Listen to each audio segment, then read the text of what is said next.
오늘 우리에게 주시는 하나님의 귀한 말씀 누가복음서 9장입니다. 누가복음서 9장.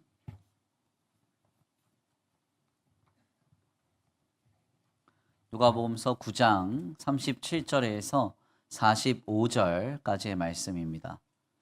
누가복음서 9장 37절에서 45절까지의 말씀.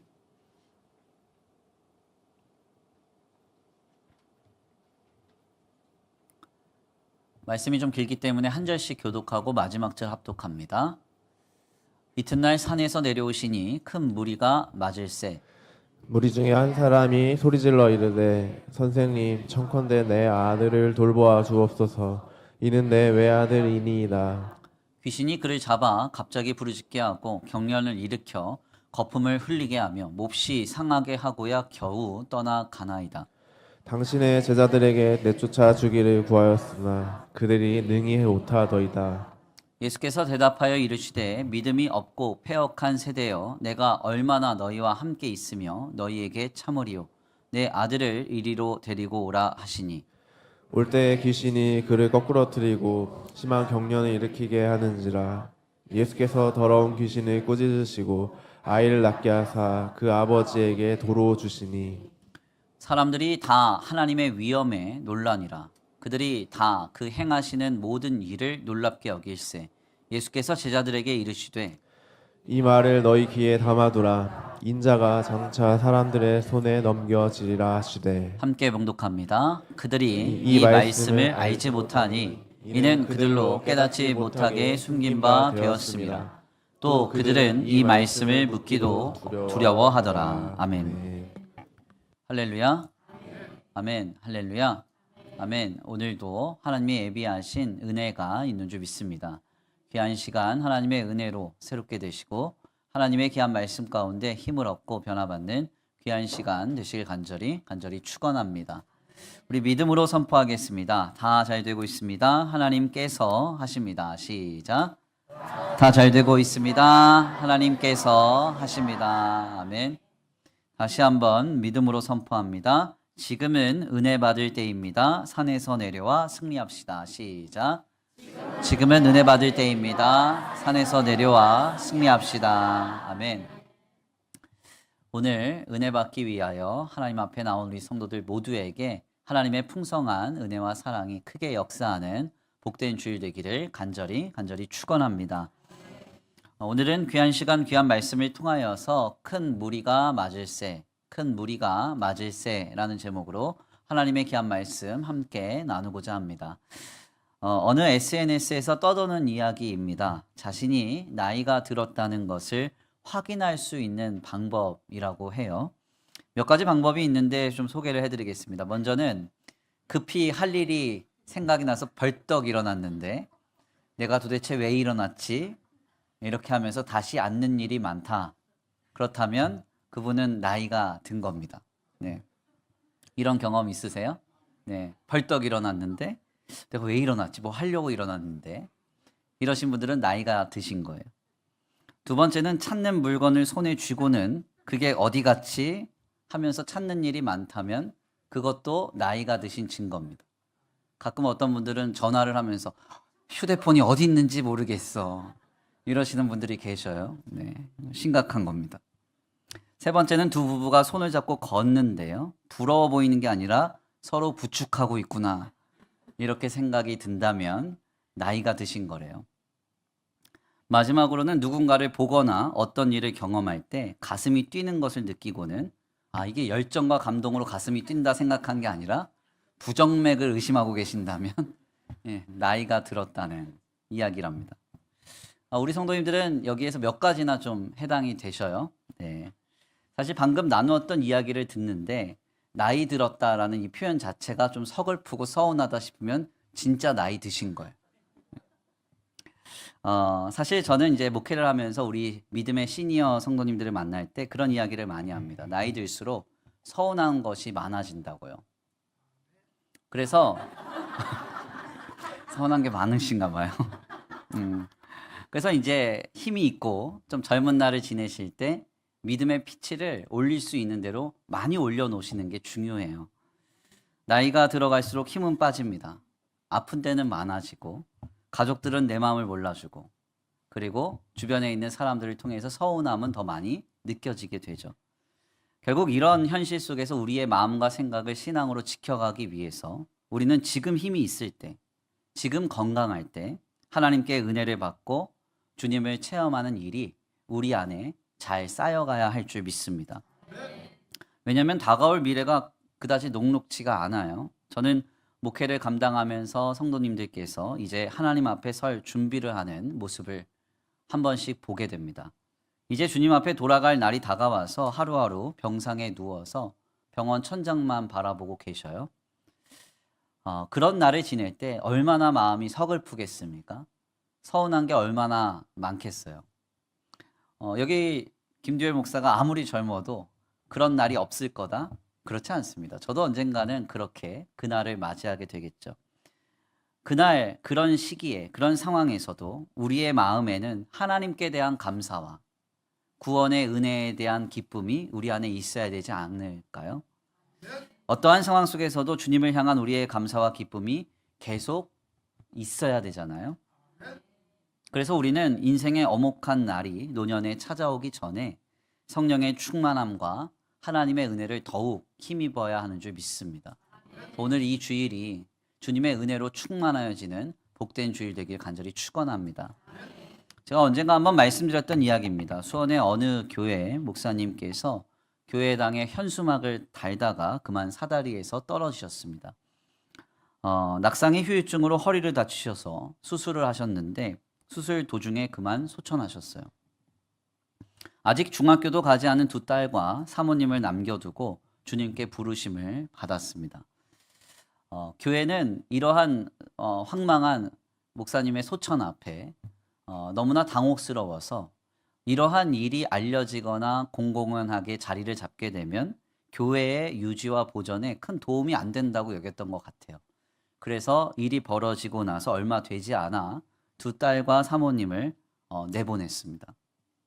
저는 작년에 이 사모님을 돕고 나서 계속 그 가정에 대해서 마음이 쓰였습니다. 그래서 1년 내내 이 가정을 붙잡고 하나님 앞에 기도를 드리곤 했는데요. 제게 이 사모님의 카톡이 있습니다. 어느 날 기도를 하기 위해서 이 사모님의 카톡 프로필을 꺼내 보니까 저런 그림이 카톡 프로필에 나타나 있더라고요. 너희가 기도할 때 무엇이든지 믿고 구하는 것은 다 받으리라 하시니라. 이 말씀 구절이 카톡에 새겨져 있었습니다. 저는 한동안 이 카톡 프로필을 보고 멍해졌어요. 도대체 어떻게 이러실 수 있을까? 남편은 황망하게 소천하였고 그리고 열심히 사역했던 교회에서 느닷없이 쫓겨났습니다. 그럼에도 불구하고 저 고백을 할 수 있을까? 너희가 기도할 때 무엇이든지 믿고 구하는 것은 다 받으리라. 사실 이것은 사모님의 의지나 노력, 기분이나 감정의 고백은 아닐 겁니다. 이 사모님을 붙잡아주는 하나님의 은혜가 이런 고백을 붙잡고 이 말씀 붙잡고 살아가게 하시는 것이죠. 그러므로 오늘 우리에게 이 은혜가 필요합니다.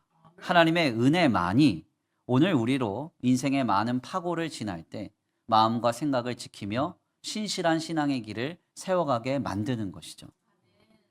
바로 이런 관점에서 우리가 서로를 강권하고 또한 선포하면서 서로 인사해 보겠습니다. 지금은 은혜 받을 때입니다. 받은 은혜로 승리합시다. 시작. 지금은 은혜 받을 때입니다. 받은 은혜로 승리합시다. 아멘.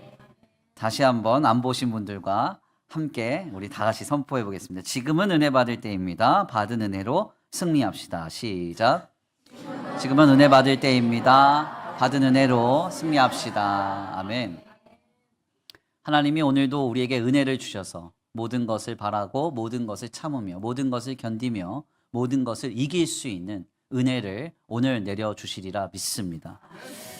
오늘 귀한 말씀을 통해서 저는 우리를 도전하시는 거룩한 인사이트를 깨달았습니다. 예수님과 베드로, 야고보와 요한이 변화산에서 내려오자마자 그들을 기다리고 있었던 것은 영광과 환희가 가득했던 현장이 아니었습니다. 실패와 낙심, 탄식과 절망이 있었던 자리였죠. 참 아이러니해요. 변화산이라고 하는 그래서 예수 그리스도의 몸이 도저히 이 땅에서는 목도할 수 없는 영원한 생명의 몸으로, 썩지 아니할 육의 몸으로 바뀌어지는 그 현장을 봤습니다. 그리고 유대인들이 가장 추앙하는 두 인물 모세와 엘리야를 만나는 놀라운 현장을 경험했습니다. 이렇게 놀라운 은혜의 체험이 있다라고 한다면 이제 내려와서 그들을 마주하게 하는 것은 하나님의 역사와 영광이 가득한 그런 현장이어야 될 것 같아요. 그런데 산에서 내려오자마자 큰 무리가 쏟아져서 예수님과 세 명의 제자들을 맞이하는데요. 안타깝게도 그러한 현장은 그들에게 영광스럽거나 그들이 기대하고 소망했던 현장이 아니었습니다.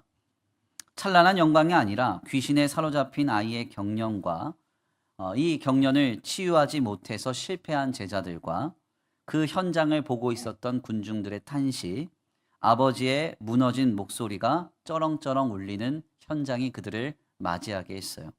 오늘 본문 말씀 37절에서 40절입니다. 우리 함께 다 같이 봉독합니다. 37절에서 40절 시작.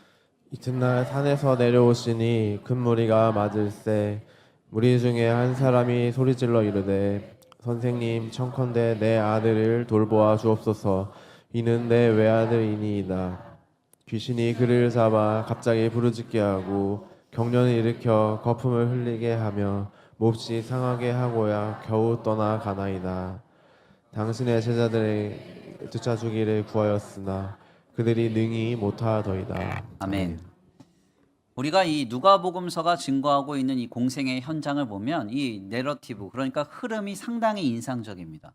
변화산의 기적의 사건 직후에 주님은 제자들이 큰 무리를 맞이했는데 그 큰 무리를 맞이했던 그 현장은 제자들의 기도가 실패했던 현장이었고 아이가 치유받지 못해서 아버지가 실망했던 현장이었고 여기서 더 나아가 군중들이 그것을 다 보면서 탄식했던 현장이었다고 조명하고 있는 겁니다. 사실상 주님께서는 의도적으로 이 두 사건을 붙여 놓으신 것이죠. 왜 이렇게 하셨는가? 여기에는 아주 중요한 메시지가 담겨져 있습니다. 바로 오늘 우리가 경험하는 변화산의 그 은혜와 영광의 체험이 어디에 이르러야 하는가, 어디를 향해야 하는가를 우리에게 도전하고 있는 것입니다. 변화산 영광의 체험은 주관적인 기적의 현장이었습니다. 그 기적의 현장에서 제자들은 예수님이 그리스도이신 것을 보았고 경험했고 세상이 줄 수 없는 놀라운 경험으로 모세와 엘리야를 만나는 기적과 같은 역사를 체험했습니다. 그런데 이런 현장에서 주님은 제자들이 그곳에서 영원히 살도록 내버려 두지 않으셨다는 거예요. 친히 그곳에서 내려와 수많은 무리를 맞이할 수밖에 없는 현장으로 향하십니다. 여기서 우리는 매우 분명한 깨달음을 얻게 되죠. 무엇을 도전받게 되는가? 변화산의 은혜와 영광은 도피처가 아니라 파송의 자리라는 거예요. 아멘입니까? 우리가 하나님께 받아서 누리는 어떤 특별한 은혜, 기적적인 어떤 체험, 하나님의 역사에 대한 경험은 그곳에서 영원히 안식하고 그냥 편안하게 안주해라라고 하는 주님의 역사가 아니라는 것이죠. 물론 우리가 하나님의 은혜의 체험을 할 때, 오직 예수님만이 나의 소망이구나. 하나님이 내 삶의 유일한 방편이구나 하면서 삶의 많은 문제와 상황을 이기고 견디며 능력 가운데 일어설 수 있습니다.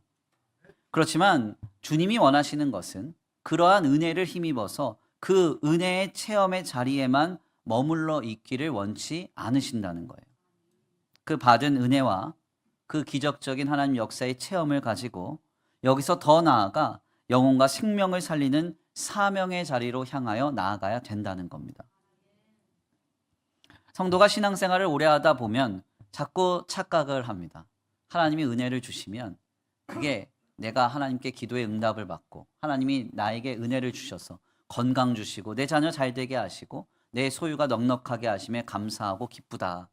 그렇게 그냥 그 역사를 향유하는 데만 이르려고 해요. 그렇지만 하나님께서는 그렇게 우리를 인도해 가시지 않는다는 거예요. 하나님의 응답을 받으면, 하나님의 역사를 경험하면, 하나님의 은혜의 체험을 경험했다고 하면 거기에는 뭔가 이유가 있다라는 사실을 기억해야 돼요. 자꾸 은혜 받은 자리, 하나님의 역사를 경험한 자리에만 머물러 있어서는 안 된다는 것이죠. 베드로가요, 변화산의 기적 현장에서 어떻게 고백합니까? 여기가 좋사오니. 내려올 생각이 없어요. 33절 말씀 한번 읽어보겠습니다. 함께 봉독합니다. 시작.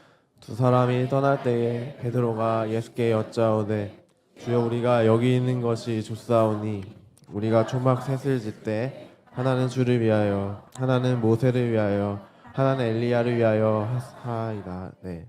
자기가 하는 말을 자기도 알지 못하더라. 아멘. 베드로는요, 변화산의 그 기적과 같은 체험을 한 직후에 예수님께 나아가 고백했어요. 여기가 좋다고. 내려갈 생각 없다고.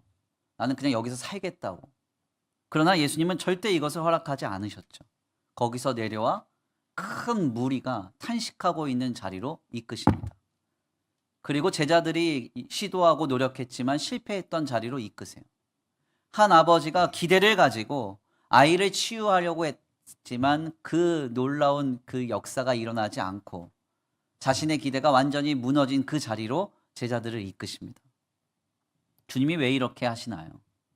하나님의 역사를 경험케 하심에는, 하나님이 우리에게 은혜를 베푸심에는 다 이유와 의미, 목적이 있다는 거예요. 그래서 성숙한 신자는 자신에게 특별한 은혜와 역사를 베풀어 주시는 주님을 경험한 직후에 이렇게 생각해야 됩니다. 하나님이 내게 이 은혜를 베풀어 주심은 나로 어딘가 파송케 하시기 위함이다. 이런 성숙된 이해가 있어야 돼요. 우리가 하나님 앞에 막 기도했습니다. 하나님, 이 문제 좀 해결해 주십시오. 진짜 근데 하나님 막 해결해 주셨어요. 자녀의 문제, 직장의 문제, 생업의 문제, 배우자의 문제 막 하나님 풀어주십니다. 그러면 그거 하나님이 날 되게 예뻐하시네. 그래, 내가 봐도 내가 좀 예쁘다. 그러면서 그냥 그러고 있어야 돼요? 그게 아니라는 거예요. 왜 은혜를 베풀어 주셨느냐? 왜 하나님을 경험시키셨느냐? 왜 하나님이 이렇게 기적과 같은 응답을 허락하셨느냐? 이 은혜의 체험을 가지고, 이 경험을 가지고, 이 은혜를 가지고 어딘가를 향해 가라는 거예요. 우리가 조금 더 말씀을 좀 깊이 들여다보면 예수님께서 세 명의 제자들과 함께 변화산을 내려오기 전에 산 아래 상황을 한번 상상해 보겠습니다. 분명히 예수님에 관련된 소문은 돌고 돌고 계속 돌아서 풍문이 가득했겠죠. 야이로의 딸을 살리셨고요. 나인성 과부의 아들을 살리셨습니다. 죽은 자를 살리시고 수많은 병자가 예수님 때문에 치유를 받았다고 해서 정말 어떤 문제가 있거나 어떤 어려움이 있는 모든 사람들은 예수님을 찾아 헤매고 있었을 거예요. 그러다가 저 사람들 예수님과 함께 있었던 사람들이다 해서 사람들이 마구 몰려들기 시작합니다. 그 상황에서 수많은 군중들은 자신의 문제를 꺼내놓기 시작했겠죠. 그런데 제자들은 아무것도 해결하지 못하는 겁니다. 병도 치유하지 못하고 그들의 요구를 하나도 해결하지 못하고 있습니다. 예수님은 보이지도 않고요. 어디 계신지 언제 내려오실지 알 길이 없습니다. 얼마나 처절하고 황당하며 참담한 일이 이어지고 있었겠어요? 바로 그때 한 아들이 귀신이 들린 데서 해방을 받지 못하는 걸 두고 너무나 처참한 심정을 갖고 있었던 한 사람이 예수님의 내려오심을 발견하자마자 소리를 지르기 시작합니다. 38절에서 40절이에요. 우리 함께 다시 한번 봉독합니다. 시작. 무리 중에 한 사람이 소리질러 이르되 선생님 청컨대 내 아들을 돌보아 주옵소서. 이는 내 외아들이니이다. 귀신이 그를 잡아 갑자기 부르짖게 하고 경련을 일으켜 거품을 흘리게 하며 몹시 상하게 하고야 겨우 떠나가나이다. 당신의 제자들에게 내쫓아 주기를 구하였으나 그들이 능히 못하더이다. 아멘. 38절 말씀 보니까요. 이 아들을 치유받기 원했던 이 아버지가 소리를 질렀다 그래요. 여기서 말하는 이 소리는 고함, 절규 이런 뜻입니다. 엄청나게 크게 소리를 지른 거예요. 마지막 큰 외침으로 예수님을 찾고 예수님 고쳐달라고 요구하고 있는 것이죠. 자, 여기서 한번 가만 상상해 보세요. 내가 제자입니다. 내가 누군가를 두고 막 기도를 했어요. 낫질 않았어요. 그런 일이 막 벌어지고 있고 뭔가 막 당황스러운 일이 계속 연속됩니다. 근데 그때 예수님이 오시는 거예요. 드디어 내가 이제 구원받을 길이 열렸구나 하고 바라보는데 그 중에 한 사람이 소리를 지르는 거예요. 이 사람은 못하답니다. 못합니다. 네. 자기 일 아니니까 괜찮죠. 이게 얼마나 창피한 일이에요. 얼마나 처참한 일입니까? 수치스럽죠. 그런데 바로 이 자리에 예수님은 변화산을 체험한 제자들과 함께 오셔서 이 문제를 해결해 가십니다. 우리가 여기서 확인할 수 있는 것은 변화산이라고 하는 기적의 체험과 치유 사건을 이어가는 하나의 거룩한 주제예요. 변화산에서는 예수님만 빛났고 그 빛나신 예수님을 경험한 사람은 12제자 중에 극소수였습니다. 예수님은 그 기적적인 은혜와 역사의 자리에서 내려와서 하나님의 은혜와 기적을 보았던 사람들과 함께 탄식의 자리, 슬픔의 자리, 그리고 절망의 자리에 오셔서 놀랍도록 그 자리를 변화시키고 계신 거예요. 남겨진 제자들이 실패했던 자리, 귀신 들린 아이를 치유받지 못한 아버지가 절망했던 그 자리, 수많은 군중들이 그것을 바라보면서 탄식했던 그 자리를 치유와 회복의 역사로, 생명의 역사로 바꾸어 가시는 겁니다. 그래서 예수님이 오셔서 그 아이를 치유했을 때 수많은 군중들이 뭐라고 고백해요? 내가 하나님의 위엄을 보았다. 네, 아멘입니까? 실패와 절망, 낙심의 자리를 완전히 바꾸시는 하나님의 역사를 우리가 보게 되는 것이죠.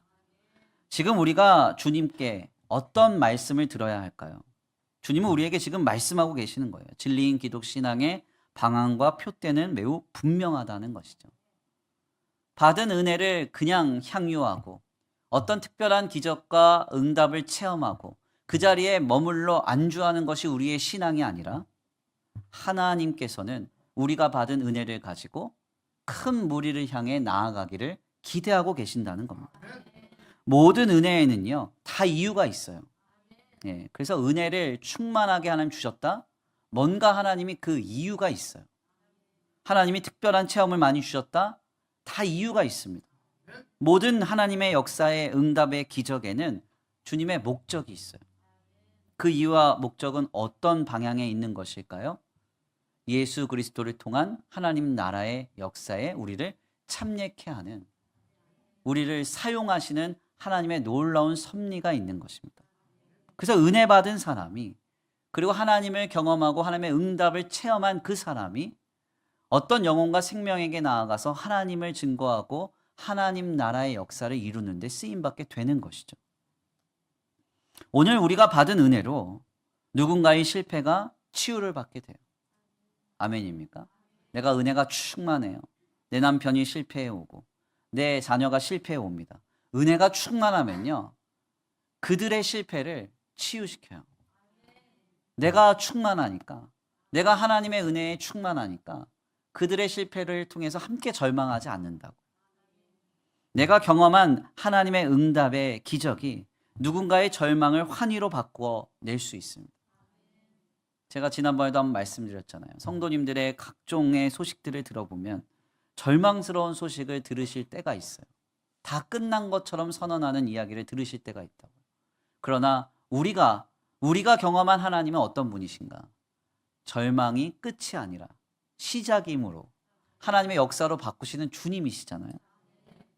오늘 우리가 경험한 하나님 나라의 역사가 수많은 군중의 탄식을 생명의 소리로 바꿔내게 만든다는 것이죠. 오늘 우리 모두는 바로 이 은혜의 역사에 참여하고 있는 것입니다. 저는 우리 수원천성교회가 그런 교회, 그런 성도들이 되었으면 좋겠습니다. 우리가 받은 은혜로 누군가의 실패를 바꾸는 교회, 우리가 경험한 기적으로 누군가의 절망을 바꾸는 성도, 우리가 체험한 하나님 나라의 역사로 탄식을 바꾸는 주님의 교회 공동체가 되기를 간절히 축원합니다. 네. 하나님께 은혜를 받으셨나요? 네. 그러면 그 은혜를 가지고 실망하는 자에게 다가가세요. 하나님 안에서 정말 특별한 체험이 있으신가요? 그 응답의 체험을 가지고 낙심하고 있는 영혼에게 다가가세요. 예, 하나님께서 베풀어 주신 놀라운 경험이 있다면 그 경험을 가지고 영혼과 생명에게 다가갈 수 있는 우리 모두가 되길 간절히 축원합니다. 요 근래 우리 교회는 교회당 리모델링과 교육관 리빌딩, 이에 따른 각종 산재한 문제들로 조금 어수선한 나날들을 보내고 있습니다. 그래서 저도 지금 이제 성탄절이 지났잖아요. 예, 근데 성탄절 같지가 않아요. 이제 송년 이제 한 해를 보내잖아요. 근데 송년 같지가 않아요. 뭔가 정신이 없고 항상 약간 이렇게 떠 있습니다. 예, 그래가지고 우리 사역자들도 정말 분주하게 지내고 그러고 있는데 우리가 한번 생각해 볼 문제가 있습니다. 우리 교회는 왜 지금 이토록 많은 물질과 기도, 헌신을 통해 이 일을 감당하고 있는가? 여기 서 있는 김두열 목사가요. 이제 좀 큰 목회를 좀 해봐야 되겠다. 교회당 부셔. 막 확장시키고. 네. 이제 좀 큰 예배당을 좀 가져봐야 되겠다. 해가지고 뭐 옆에 교육관도 사고 뭐 이런 건가. 그런 건 아닙니다. 네, 만약 그런 이유라면 이렇게는 공사는 안 할 것 같아요. 누가 뭐 담임 목사 사택을 매매해가지고 그걸 재원 삼아서 최소한의 리스크로 뭐 이렇게 공사를 하겠습니까? 큰 목회하고 싶다 하면은 그냥 제가 여기저기 돌아다녀서 발품 팔아서 한 3, 40억 빚져가지고 사고를 확 저질러서 그러겠죠. 제가 언젠가 이제 수기총 그 사역이 있어서 목사님들 회의 때문에 요 근래 건축한 교회당 1층 커피숍에서 회의를 좀 했거든요. 죄송한데 그 교회 커피숍이 우리 교회 예배당보다 크더라고요. 그래가지고 제가 여기서 예배 드리면 대박이겠다 막 이랬는데 뭐 큰 교회당을 갖겠다, 뭐 큰 목회를 해보겠다 이런 데는 전혀 목표가 없습니다. 사실 우리 교회가 이제 교육관을 처음에 생각한 이유가 어디에 있느냐? 우리 교육부 아이들이 예배를 마치고 나면 장년부가 구역 모임을 하거나 기도 모임을 하기 위해서 자리를 찾아 헤매면 이 친구들이 밖으로 나와야 돼요. 그래서 아이들이 점심을 먹고 요 앞에 우르르 서 있어요. 우르르. 갈 데가 없어가지고. 그러면 학생부 뭐 교육부 아이들만 자리가 없냐? 그게 아니라 장년부도 자리가 없어서. 그래서 여기저기 다니다가 주변에 커피만 팔아주고 있어요. 주변 카페는 우리 교회 주일 되면 대박이에요. 그죠? 우리 교회 성도님들이 얼마 많이 팔아주는지. 예. 초등부 예배 공간과 교재 시설이 없어서 사실은 매달 월세를 110만 원 가까이 내고 한 공간을 빌렸는데 이게 이제 해결이 잘 안 됩니다. 교육부 아이들도 그곳이 좀 거리가 있다 보니까 머물기가 애매하고 장년부도 그곳을 사용을 하지 않아요. 그러니까 구역 모임이든 교육기관 모임이든 기도 모임이든 기도실도 없고 교제할 때도 없고 머물 때도 없고 그러니까 모든 분들의 생각이 뭐냐면 빨리 밥 먹고 비워줘야 돼. 아니면 밥도 안 먹고 자리를 빨리 비워줘야 돼. 이런 생각으로 교회에 왔다가 예배하고 훅훅 가버리신다고. 제가 만난 하나님의 은혜는 이렇게 임할 수가 없거든요. 네. 이런 상황에서 저 목회자인 저의 바람은 우리 성도들이 주일이라도 교회당에 와서 편히 쉬고 좀 편하게 교제도 하고 기도도 좀 하고 아멘 안 하세요? 뭐 잘 지어봐라 이런 마음이에요 지금. 우리 교육부 아이들도 좀 뛰어놀 수 있는 공간이 있었습니다. 그런 생각이 있어요. 그래서 사실 저희가 옆에 건물 3층을 이제 신축하면서 중축을 했는데 정말 어려웠습니다. 이 중축 이게 진짜 새로 짓고 싶더라고요. 허가가 너무 힘들어요. 뭐 배관 바꿔라, 배수 바꿔라, 하수 바꿔라, 뭐 바꿔라. 정말 힘들었거든요. 그럼에도 불구하고 증축을 해서 다 터버렸습니다. 그래서 이제 지름이 한 6m에서 7m 이상 나올 수 있게 아이들이 좀 뛰어놀 수 있는 그런 공간을 좀 만들려고 한 거죠. 왜 이렇게 했느냐? 제가 만난 하나님을 우리 교회 성도들은 다 만나야 되기 때문에 제가 경험한 이 교회를 통한 성도의 교제의 은혜를 우리 성도들이 다 누려야 되기 때문에 이런 마음뿐이에요. 그래서 교육관 공사를 하려고 했더니 갑자기 또 눈이 확 열리더라고요. 본당도 공사를 해야 된다. 안 그래도 우리 장년부는 나이 들어가는데 무릎도 아프고요. 내려오시면서 올라가시면서 그렇게 한숨을 쉬시며 한 걸음 한 걸음 또 다리를 잠깐이라도 다치면 교회를 갈까 말까 고민하시더라고요. 이 다리가 불편하면 내려올 수가 없으니까. 그래서 천장도 낮아 공기도 안 좋아. 계단은 많아. 그러니까 와서 예배를 드리고 은혜를 받아야 되는데 고민 먼저 하고 있어요. 그래서 장로님들께 저기 공사를 할 때 사택을 팔아서 재원을 댈 테니까 우리 예배당도 공사하자. 우리 장로님들이 다 너무 좋아하셔서 표정들이 왜 이러죠? 그래가지고 지금 이렇게 하고 있는 거예요. 온통 저의 관심은 오직 하나. 제가 목회해 오는 그 과정 속에서 제가 만났던 그 하나님을 우리 성도님들이 만나셨으면 좋겠어요. 그 고단했던 현장을 오늘과 같은 기적의 역사로 바꾸신 그 하나님을 우리가 경험했으면 좋겠어요. 그래서 성도들이 고백 가운데 이렇게 신앙을 고백하잖아요. 나는 성령을 믿습니다. 그러니까 신현하시는, 오늘날 우리와 함께 하시는 하나님을 믿는다는 거예요. 근데 그 하나님을 어떻게 믿어요? 나는 성령을 믿사오며 거룩한 공교회와 성도의 교제를 믿습니다. 우리의 교회 가운데 성도가 교제하면서 살아계신 주님을 경험할 수 있다는 거예요. 그러니까 그분을 만나야 되거든요. 저는 만났고 지금도 만나고 있고 앞으로도 만나고 있어요. 저만 만날 수 없거든요. 우리 아이들도 만났으면 좋겠고, 그래서 지금 이 일을 하고 있는 겁니다. 사실상 이것은 저만의 다짐이나 결단이 되어서는 안 된다고 생각해요. 많은 은혜를 받으셨죠. 하나님의 응답을 많이 체험하셨죠. 제가 한 분 한 분 만나서 간증을 듣다 보면 시간 가는 줄 몰라요. 어떤 분들은 간증이 너무 많아서 속으로 저 그렇습니다. 그만 듣고 싶다. 그 정도로 간증이 많으신 분들도 있어요. 그런데 그거 흘려보내셔야죠. 하나님이 그거 혼자 갖고 있으라고 주신 간증 아니잖아요. 여기가 좋사오니, 여기가 좋사오니. 우리가 지금 베드로처럼 그렇게 고백하는 인생은 아닙니까? 주님이 베드로에게 변화산을 경험시켜 주심은 그 산에서 영원히 머물게 하려 하심이 아니었습니다. 그 산에서 내려와 큰 무리를 맞이하고 그곳에서 절망하고 실패하고 탄식하는 무리들을 바꾸시기 위해서 주님이 이 변화산의 체험을 허락하신 것입니다. 저는 우리의 교회가, 그리고 우리 성도들이, 그리고 지금 내가 이 역사에 함께 동참하기를 간절히 축원합니다.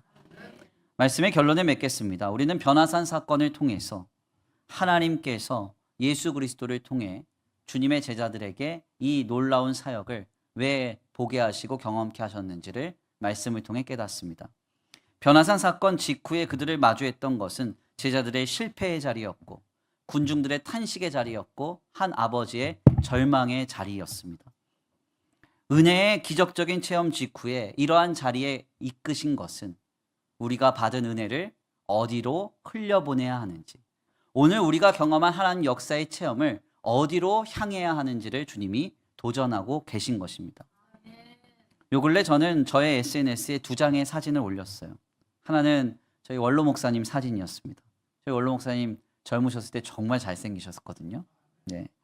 하나는 제 사진이었습니다. 비교는 안 되지만.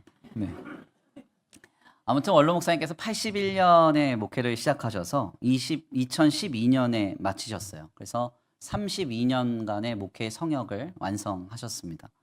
저는 2012년부터 동사 목회를 시작해서 올해로 2025년 지나서 2026년이 되니까 15년여째 이제 목회 여정을 감당해 오고 있습니다. 제가 원로 목사님 그 사역에 이제 한 절반가량 따라왔는데요. 남은 절반을 생각해 보니까 눈앞이 캄캄합니다. 어떻게 감당할 수 있을까? 그래서 목회의 성역을 완성한다는 것은 상당한 하나님의 은혜고 역사의 결과다, 그런 생각을 해요. 끝까지 신실하게 잘 마치는 것, 이게 얼마나 중요한 일인가 생각해 봅니다. 특별히 여기까지 이르러서 제가 생각이 드는 것은 남은 목회 여정을 신실히 더 감당해내기 위해서 하나님의 더 큰 은혜가 필요하다, 그런 생각을 했습니다. 그래서 담임 목사가 날마다 변화산을 경험할 수 있도록 주님 앞에 기도해 주셔야 돼요. 하나님이 하나님이시구나, 예수님만이 그리스도시구나, 늘 경험하는 은혜로 충만한 목회자가 되기를 기도해 주셔야 됩니다. 그런데 이런 고민을 가지고 말씀을 좀 묵상하다가 저는 이렇게 결론을 내렸어요. 저에게는 하나님 변화산의 은혜가 필요합니다. 그러나 동시에 그 은혜를 나누는 것이 중요합니다. 그러니까 은혜라는 것은 참 아이러니한 것 같아요. 은혜의 자리에만 머물러서 혼자 그것을 독식하고 향유해 버리면 그 은혜는 썩어 버립니다. 아무 의미가 없게 돼요. 그렇지만 하나님 주신 은혜를 우리가 나누고 흘려보내기 시작하면 그 은혜는 더욱 커지고 많은 열매로 돌아오게 됩니다. 우리는 날마다 은혜를 받아야 하지만 동시에 나눌 때 역사가 일어납니다. 저와 우리 성도들 그리고 우리 교회가 이런 흐름을 타기를 원합니다. 하나님의 살아계심을 늘 목도하고 하나님의 되심을 늘 경험하는 교회이지만 그렇게 경험한 것 같고 우리끼리 좋다. 우리는 부흥하고 성장해서 이렇게 좋다. 이러고 마는 게 아니라 그 받은 은혜를 가지고 우리의 가정으로 직장과 생업으로 삶의 자리 곳곳으로 나아가서 탄식을 소망으로 실패를 위로로 절망을 하나님의 역사에 대한 기대로 바꿔낼 수 있는 우리의 삶과 심령이 되기를 간절히 축원합니다. 그 은혜의 주인공 되기를 간절히 축원합니다. 우리 이 시간 귀한 말씀 붙잡고 함께 기도하겠는데요. 찬양의 가사를 생각하시면서 함께 고백하겠습니다. 내가 지금까지 지내온 것은 주님의 은혜입니다. 내가 하나님의 자녀 된 것도 주님의 은혜입니다. 이 자리에 서 있는 것도 주님의 은혜입니다. 우리 함께 고백하겠습니다.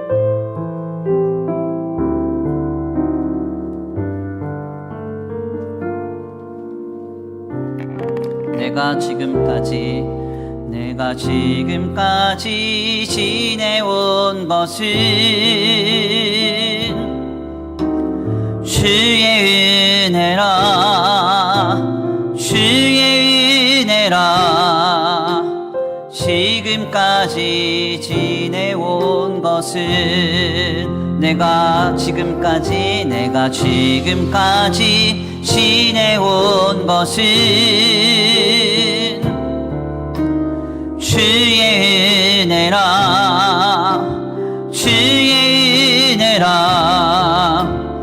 지금까지 지내온 것은 주의 은혜라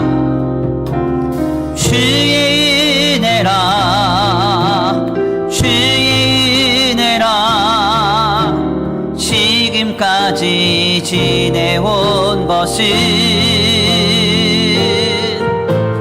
주의 은혜라 지금까지 지내온 것은 내가 하나님의 자녀 된 것은 주의 은혜입니다. 주의 은혜라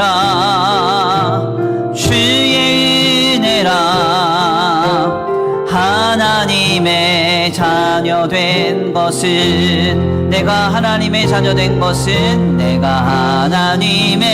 자녀 된 것은 주의 은혜라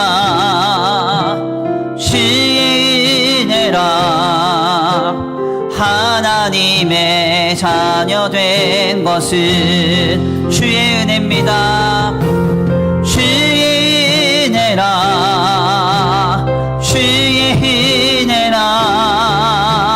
하나님의 자녀 된 것은 주의 은혜라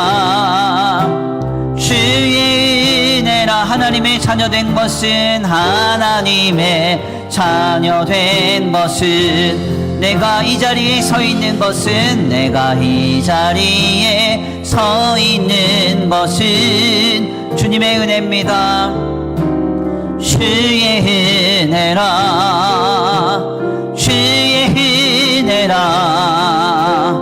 이 자리에 서 있는 것은 내가 이 자리에 서 있는 것은 주님의 은혜입니다.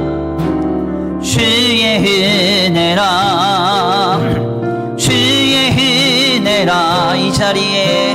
이 자리에 서 있는 것은 주님의 은혜입니다. 주의 은혜라 이 것은 주의 은혜라 주의 은혜라 이 자리에 서 있는 것은 보내소서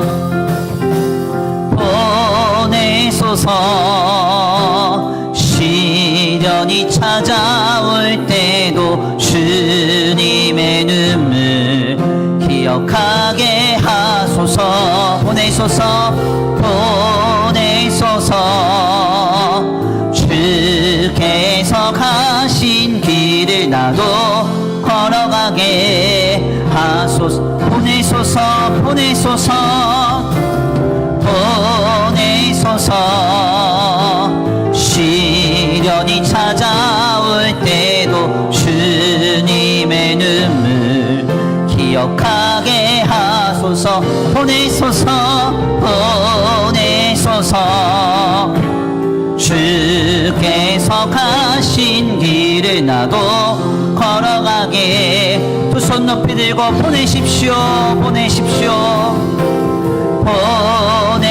보내소서 시련이 찾아올 때도 주님의 눈물 기억하게 우리가 받은 은혜를 가지고 나갑니다 보내소서 주께서 가신 길을 나도 걸어가게 하소서 아멘. 우리 이 시간 함께 기도하기 원합니다. 하나님 내게 베풀어 주신 은혜가 이토록 많은 것을 기억합니다.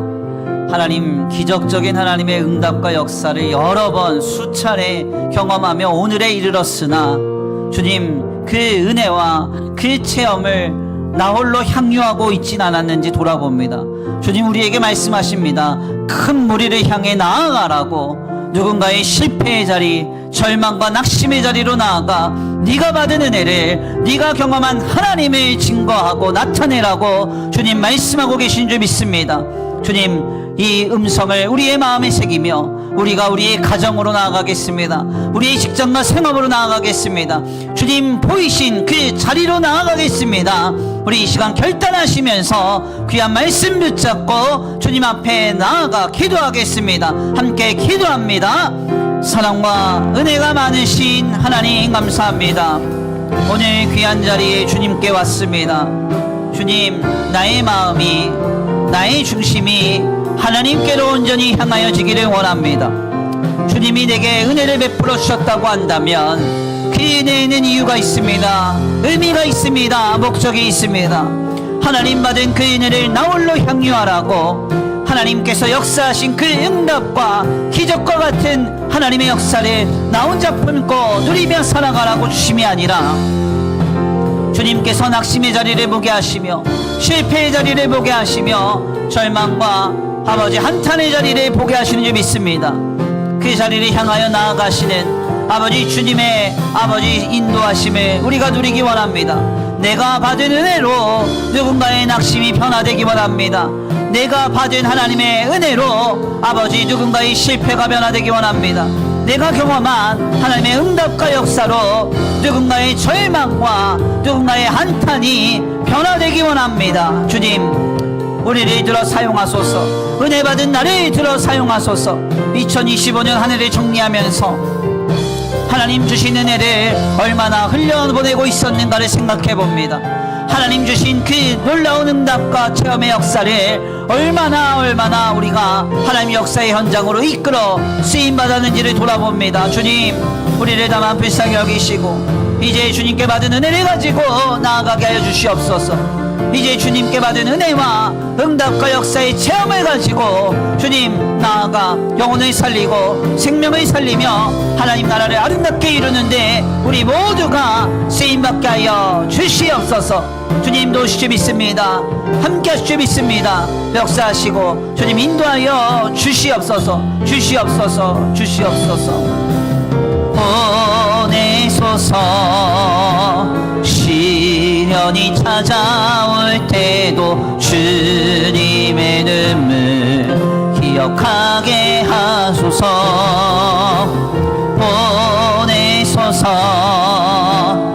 주께서 계속하신 길을 나도 걸어가게 하소서.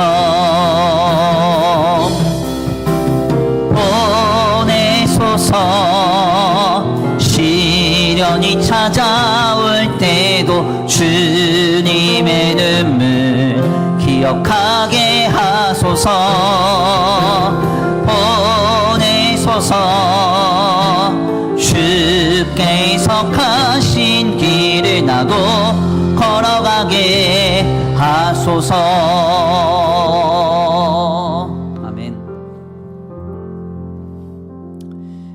하나님 감사합니다. 귀한 시간, 귀한 자리로 주님 앞에 나와 하나님의 귀한 말씀을 상고하게 하시니 감사합니다. 주님, 그렇습니다. 변화산의 그 놀라운 기적과 같은 하나님의 은혜의 체험이 주님 결국 큰 무리에게 이르러서 실패와 낙심과 절망의 자리를 바꾸시는 하나님의 역사로 이어졌음을 말씀을 통하여 보게 하시니 감사합니다. 주님, 우리가 경험한 그 놀라운 은혜의 체험이 어디에 이르러야 합니까? 수없는 하나님의 은혜와 한량없는 하나님의 역사를 우리가 이미 경험하고 체험했다고 하면서도 그것을 홀로 향유하며 그 은혜의 자리에, 체험의 자리에 안주하고 있지 않았는지를 다시 한번 돌아봅니다. 주님이 은혜를 주심에는 다 이유가 있습니다. 주님이 응답하시고 역사하심에는 다 의미와 목적이 있습니다. 주님, 우리를 통하여 하나님 나라의 큰 일을 이루시고자 우리에게 그 놀라운 은혜를 경험케 하신 줄 믿사오니 주여 그 은혜의 감격과 기쁨을 가지고 감동을 가지고 우리의 가정, 직장과 생업, 삶의 자리 곳곳으로 나아가 실패한 자리, 낙심한 자리, 한탄과 절망하는 그 자리를 바꾸는데 우리가 들어 쓰임받을 수 있도록 주여 우리에게 지금 역사하여 주시옵소서. 이 시간 예배하고 돌아가는 발걸음 안전히 거하게 하시고 한 주간의 삶을 주님 앞에 의탁합니다. 주님, 겸손하게 한 주의 삶을 예배로 시작한 우리 성도들 모두에게 한량없는 은혜와 사랑을 베풀어 주시옵시되 한 주간 하나님의 하나님 되심과 하나님의 역사하심, 응답하심을 경험하고 그 놀라운 은혜를 많은 이들과 함께 나누는 복된 한 주간 되도록 주님 역사하여 주시옵소서.